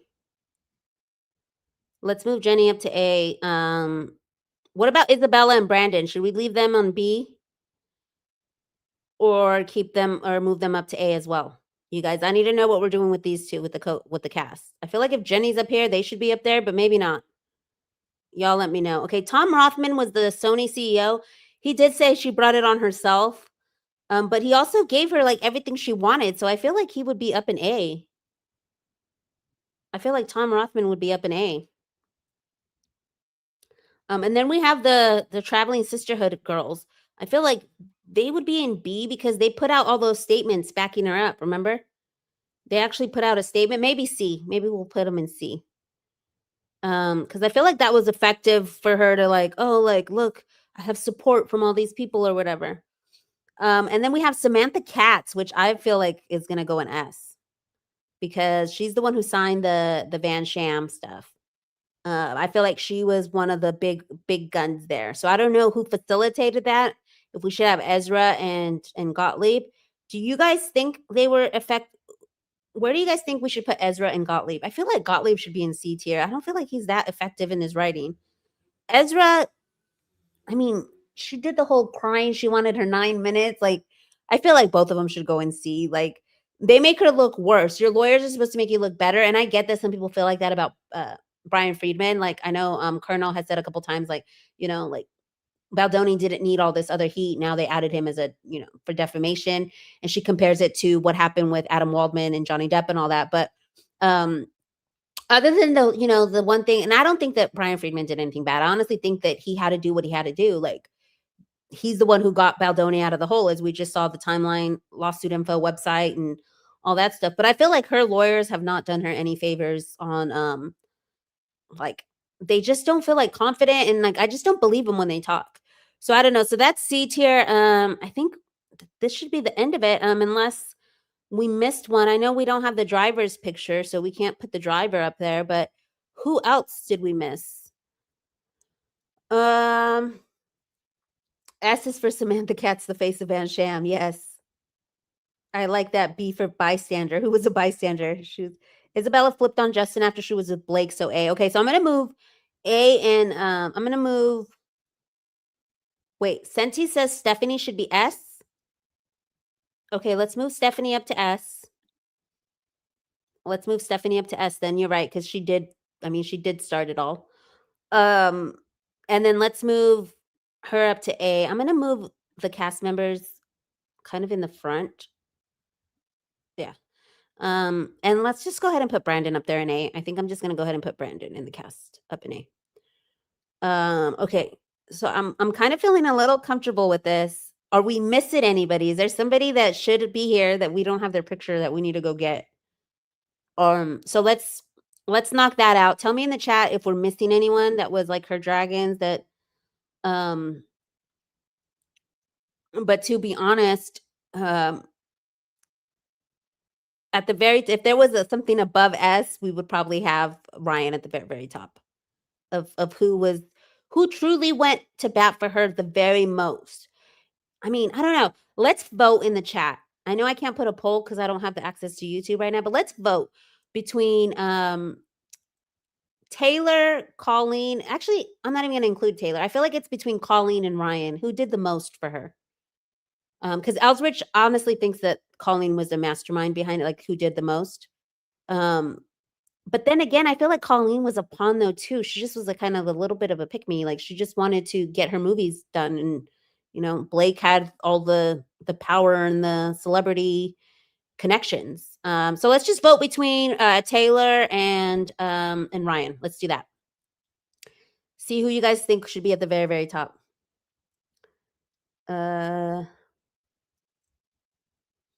Sith Lord Lyman to walk into the court wearing a black robe and wielding a red saber. I mean, maybe. Who's Rory? They said let's leave Rory alone. Who's Rory? Lookman. I don't know who Rory is. Friedman had a strategy, and in retrospect, he was right about it all. I think they even have more evidence in case they needed a trial. Yeah, I think there's definitely probably impeachment evidence somewhere. Based on how they were wording the depositions and questioning about stuff, I wonder if they have text messages that prove otherwise, especially the Colleen one, the way they were questioning her. I don't know if that was Hudson that was questioning her or who, but Ryan, Colleen, Stephanie Jones. Sorry, I'm reading. Everyone's saying Ryan. Oh, Alex Bledel, Rory. Leave Rory alone. Okay, Jen. Well, she's in there with the three girls that I know I like her. I like Alexis Bledel, but she's in there with the three girls that made the statement. So I think that's it. Are you guys happy with that? Let's just recap. So in A tier, the people, her dance moms that were most effective, who had more of the power in the narrative, was Ryan Reynolds, Taylor Swift, Colleen Hoover. I don't know why we have Sean so high up there. Why do you guys feel like Sean is S tier? Anybody want to chime in the chat? Why do y'all think Sean is S tier? I feel like what did Sean actually do other than okay, he did call Baldoni. And he was one of the top 3 dragons, right? He was the one. Oh, and then she wanted him into the editing bay, but he never did go into the editing bay. I don't know. Yeah, he did. He had power. No, those have not come out yet, Michelle. From Blake telling Taylor to delete her messages. No, those have not come out. I don't know if they will. Obviously, if Blake, I don't know if that was through a text message. Maybe that was verbal. Maybe that was at that dinner they had in October. Amber should be separated from America and Alexis, Jen says. Yeah, I do feel like I did them dirty, and Lucy Damon. I did Alexis and America dirty. Sean should be D for the T that told Justin to take it. He did. He said, "This is how you deal with her." Sean had pull with Sony. Okay, so Sean had power. Everyone thinks Sean should stay up there. Okay, Sean should stay up there. Then you have Ari Emanuel. Obviously, he's the one who fired him. So yes. Then you have Josh Greenstein, who was basically like doing, Ryan and Blake's work behind the scenes with Sony. Samantha Katz, which was, the Van Sham. And then Stephanie Jones, obviously, who was the one who tried to go after them. And I wonder if she's the one who told Ashley Avignon or what. But we have Liz Plank under A tier because she's the one who planted the seed, I feel like, about who Baldoni was. Like if somebody tells you something about somebody, like, oh, that person's weird. And then like whenever you're around them, you're just like, oh, they're weird. But not because you think they're weird, but because somebody told you they were. And so now like you have a bias that they're weird because somebody told you that. And I know some people are just like independent thinkers and they don't think like that, where they'll be like, like that's not going to faze me. Like, I'm just going to hang out with this person and make up my own mind about them. But like 90% of the time, if somebody tells you something about somebody, and especially like high school, that's why I feel like they're high school mean girls. Like, somebody would tell you something about somebody. And even if it was just gossip, I love the Colleen, deposition. Like I said, I don't know which lawyers it was that was cross-examining her, because it's different pieces of the deposition. But there's one where like she gets all mad at Baldoni and them for like gossiping about Blake Lively or whatever. And like, I just didn't like how they would like talk about her like that. And like, if they talked about her, what were they saying about me? Or like, I didn't trust them or whatever. I'm paraphrasing. But then later at the very end of the deposition, or the part that we have, they ask her about Blake Lively talking shit about Justin Baldoni and how like, she made him unfollow him and stuff. And then they're like, would you consider that gossip? And she's like, oh yeah, whatever. But I could see what they were trying to do, because it's like, it's okay for Baldoni to do, like, it's not okay for Baldoni to tell you his feelings about Blake and you guys are friends and he's just venting. But it is okay for Blake to tell you about Baldoni, because then because they ask her like, did you ever ask Justin Baldoni whether, like, what the whole thing about you being Baha'i was or whatever? Because I honestly don't think that that's what he said, because it says that he said that they met through their faith. That doesn't necessarily mean that it was through the Baha'i and that she was Baha'i. Maybe they met through their faith, as in like she saw 5 clouds or 5 feet apart, whatever, or clouds. I forget which movie she saw, but maybe like their faith in people, their faith in like humanity, their faith in like, like how when people are like, we met through our faith, like we believe in certain things.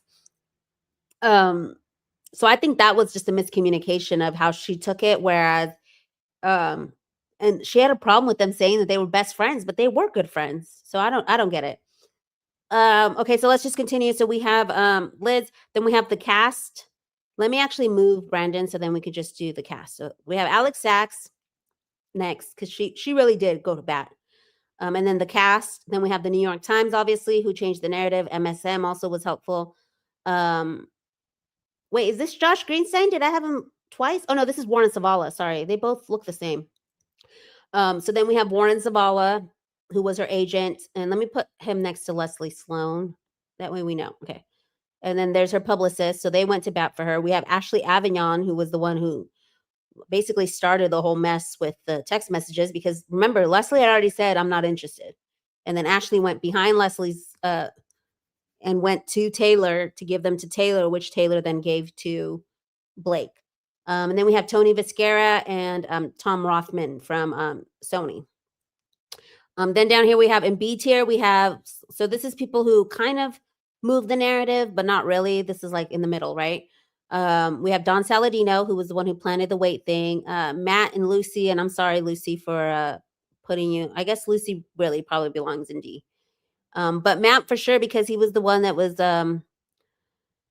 he sent the letter to Tom Rothman, like, it's her cut, no notes, no nothing. It's like, here, I'm going to use my power. So he had power over that final cut. Paul Feige, obviously the podcast, and then we have Claire, who did the recording of Steve Sarowitz. So they moved the narrative. These are people who were less effective, the least effective. So these two, C and D, are the people who were the least effective in moving the narrative. Obviously, Vivian and Ann Carroll, who were the makeup and hairstylists, did really nothing because their stories just didn't add up. And then Sigrid Macaulay, I mean, I feel like she really didn't do that much. I know we put her from D to C because she did make a couple headlines, but most people didn't like believe those headlines. I mean, I don't think so. I saw a lot of like discourse in the comments of these articles that were just like, oh, she's full of it. Taryn Fisher was also the one who was at that dinner with Colleen and Justin Baldoni. And then she moved the narrative a little bit because she was in the comments, like fighting for her life, defending Blake. And then we have Bradley Cooper, who we know was in the edit, and they used his name for the PGA letter. So she used his power. He moved the needle. Then we have these three that y'all said I did Rory Dirty and America Ferrera, but they're the ones who put out the statement. So I feel like they did move the needle a little bit, because then it was like, oh, it's a sisterhood, girls. They have her back. This is more like Halo effect.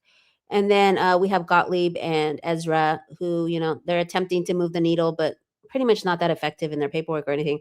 And then these are the people who were the least effective, who, didn't really do much for her. I mean, Shane Reed did help her with the cut, so I kind of feel like he might be C, but Ben, we didn't see no reply from him after she wrote him. Angie, we saw that she just was not having it either. She called her a terrorist. We have Christy Hall, who I was on her neck for a bit, but it's literally hearsay because it's other people who are saying she said this. I haven't heard anything from her mouth saying that there was anything wrong with Baldoni or anything. So I don't feel like she was effective. Neither was Hugh or Gigi. So that's the final tier list, y'all. I appreciate y'all joining me. Is there any other changes before we end the show that y'all would like to make on the tier list or anything else? Oh, really quick before we end. Well, let me see what you guys think. I want to leave it up there.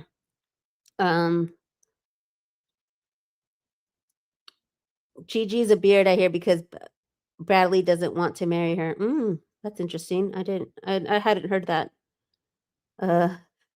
She still wants me to include Dodson. I'm sorry, I can't go get an image of her. Like, seriously, like, I don't know. It's just something that's just creepy. Just like, I don't know, it's her eyes or something. It's like, I know Claire has creepy eyes too, but something about Dobson that's just, I don't know. I feel like it's bad energy, bad juju. This is the first case where everyone in the background gets exposed for the snakes they are. This case F so many people, and it's like, yeah, a lot of people came to light. I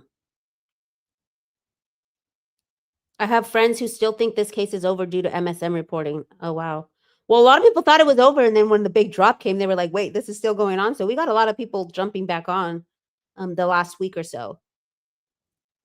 Let's see. Colleen just wanted to call spineless Glenar and have an excuse to talk to his bitch ass. Yeah, I think. I still want to sleuth out the Brandon Colleen friendship. Where did that start? But I did read Colleen's deposition. I know that I had talked to Nomad that I wanted to know what the Colleen Blake timeline is. And apparently the first time they talked was in May 15th. So the dinner was May 6th. And sometime in May 15th, she wanted to send over the notes of the edit because she found out that, you know, Blake was doing an edit. So she wanted to send, and she wrote, like, I wanted to make sure these edits were in the right hands. So supposedly that's when she gave her a phone number, and that was their first phone call, was May 15th, but we don't know. I was a pick-me once and fell for people telling me things and did support my own bias, I learned. I love that for you, that you're so self-aware. You're like, I was a pick-me once. I mean, there's been times where people are like, you know, they just get swayed, especially if it's your friend and all that, which was what people were saying about Taylor. Like, oh, it's her friend, she had to believe him. But it wasn't that. It wasn't just that she was being a supportive friend. It was that she was already, even before anything had happened to her, she was already trying to do the takeover. Baldoni thought he could talk openly to Colleen and tell her about how horrible Blake the Snake is, and she stabbed him in the back for it. Yeah, she did. Oh, it's Alexis, not Alexa. Sorry, Jen. It's Alexis Bedell. Okay, so I think that we are going to be done with the show. That's the final list. If you are part of Replay Crew and you feel like someone should go further up or not, but these are the top players at the top, are the people who have the most power in the narrative that we feel were the most impactful in getting her narrative out and pushing it forward. I heard that it needs to go to trial because it makes it that Justin came all this way to settle. Yeah, people just think that a trial would be better for him. Oh, but Angie wrote a letter to the PGA. Ooh, Sumani. So then, all right, we'll move Angie up to C. Last minute correction. I mean, that's a good one. Good observation. She did write a letter to the PGA. So let's go ahead and put Angie up in C tier. Good call. I love that for the chat. Good call, because you're right, she did. I totally forgot about that. One of the things that I'm going to be sleuthing out as we end the show, I'm going to go ahead. So y'all, here's the last tier. I'm going to go ahead and get off of this screen. But as we end the show, one of the last things I want to sleuth out is what happened here with Hassan Minaj. Was it because he was friends with Baldoni prior? Why didn't she look? Because here they are at the one screening that Baldoni wasn't invited to, the one where she had the boxers coming out of her stuff. And then here she is at that one birthday dinner for Brandon. And look at his face, though. He's just like, you ain't gonna get me, girl. She's like, hey.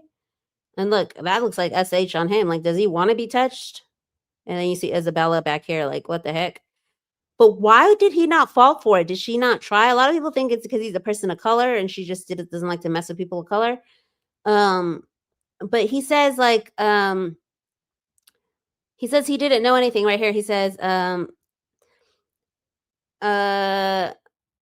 he's like, I remember when Justin reached out to me and asked me to be part of the movie, he was so impassioned. And then he basically says, like, he doesn't know what's going on. As far as he knew, everyone was respectful to him. So why did she not bring him in? And then the other one was this guy. Why did she not bring in Alex? We know that Alex and Isabella are like an item now, right? Because she's all over his Instagram. They travel together to Japan and stuff. I'm pretty sure they're dating. So why wouldn't she bring him in? Like, it seemed like the only male she brought in was Brandon. So why not Alex? Alex seemed like he would be easy.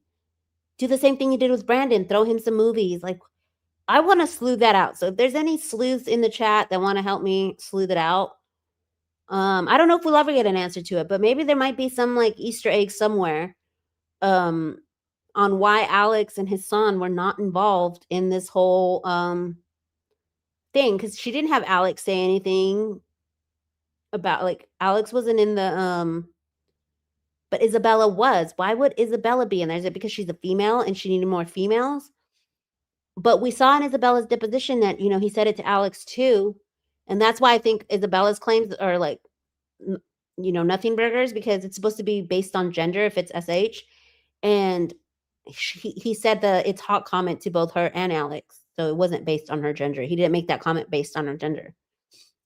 But yeah, if any of you guys can figure that out for me, that would be great. And so we are going to go ahead and end the show there. Let me go ahead and put myself back up here. Thank you all for being so cool on the chat.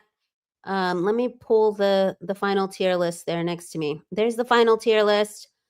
Again, if you're a part of Replay Crew, go ahead and leave in the comments if you think we should have changed anything or if we should have added anybody. Blake detected who was easy to manipulate. That is interesting. And no, I don't think Alex is Baha'i. I think you're thinking about Pim Badgley, who was her ex. Wait, why was Alex not included? Joe says. Joe, why did you say Alex wasn't included? Okay, Senti says, I think it's because he was a person of color and was a JB supporter. So that's about Hassan. Seeing this laid out just goes to show how many people helped bury Justin and were sinister. Yeah, I know. And this lived rent-free in my head, so I'm glad that I finally was able to get it out for you guys. Because I could visualize it in my head. I was like, oh my God, I saw these people. Like, who was the one who did the most? Like, who's really, like, the person who pushed the narrative the most? So again, all of this is allegedly for entertainment purposes. Nobody come at me. Thanks, chat. Yes. Thanks, CJ. Great stream, CJ. Thank you, Bonkers. Thank you to everybody who's here. Wait, Alex is Baha'i? Bizio is saying Alex is Baha'i. Okay, I'm gonna have to look into that. I'm gonna have to look into it. So anyways, thank you all. Thank you, Bizio. Have a great day, everyone. We will see you guys tonight. I am doing an episode with Sarah from Yarn and Law. We're going to be doing a jury. You guys know she's a jury consultant. And we're going to be doing an episode as far as like looking at the evidence as how a jury will look at it if this goes to trial. So we're going to start to look at everything as if this is going to trial now, as if it's not going to get dismissed, and then how it's going to, different pieces of evidence will land with the jury. So I hope to see you guys tonight at 9 Eastern. Make sure to stay tuned for that. Hit your notification so you guys can get notified. And I appreciate you. Thanks again. Have a wonderful day, everybody. Bye.